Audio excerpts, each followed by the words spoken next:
UP में 3 चरणों की सियासी लड़ाई खत्म हो चुकी है, लेकिन चौथे चरण में अब किला बचाने की जंग शुरू हो गई है, क्योंकि इस बार अखिलेश का गढ़ भी अखाड़े में है। तो नाव में साक्षी महाराज की साख दांव पर है।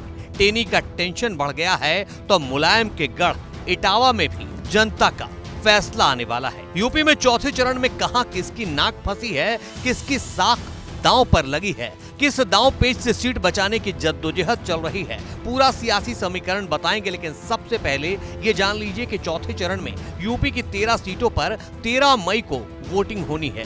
जल्दी से वो सभी 13 सीटें भी जान लीजिए। शाहजहांपुर, खीरी, धरौरा, सीतापुर, हरदोई, मिश्रिक, उन्नाव, फर्रुखाबाद, इटावा, कन्नौज, कानपुर, अकबरपुर और बहराइच में चुनाव होंगे।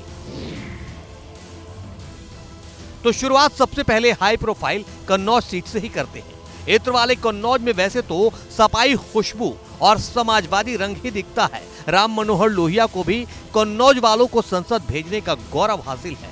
हालांकि 1998 से सपा की लगातार जीत का चक्रव्यूह भेदने में साल 2019 में बीजेपी के सुब्रत पाठक कामयाब हुए हैं, लेकिन इस बार मुकाबले में सीधे अखिलेश उतरे हैं। कन्नौज की सीट अखिलेश के लिए नाक का सवाल है तो सुब्रत पाठक के लिए बड़ा दांव।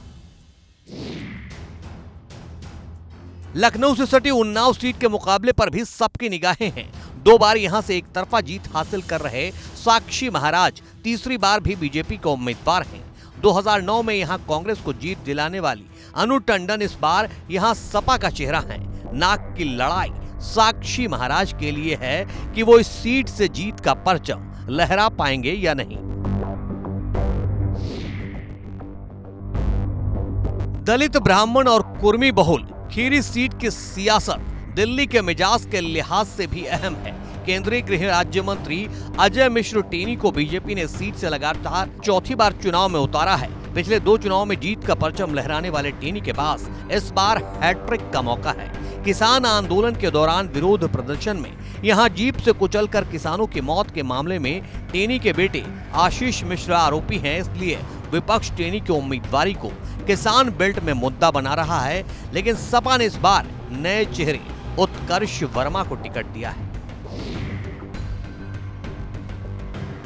सेंट्रल यूपी की इटावा सीट 2019 से अनुसूचित जाति के लिए रिजर्व है। मुलायम सिंह यादव का गृह जिला होने के चलते इटावा के नतीजों को सैफई परिवार की साख से जोड़ा जाता है।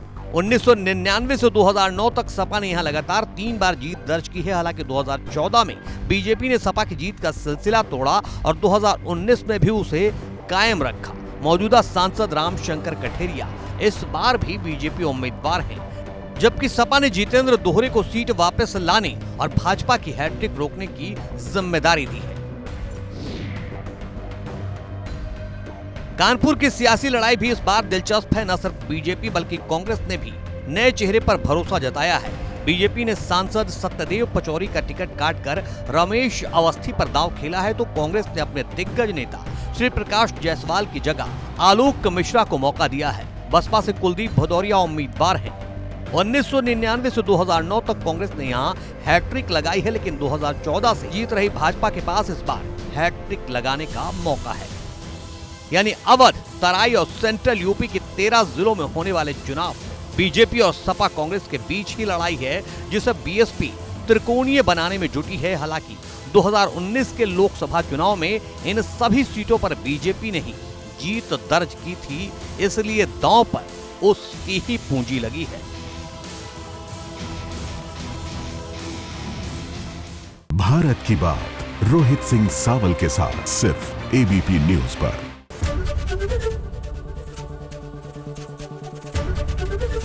एबीपी गंगा, खबर आपकी, जुबान आपकी।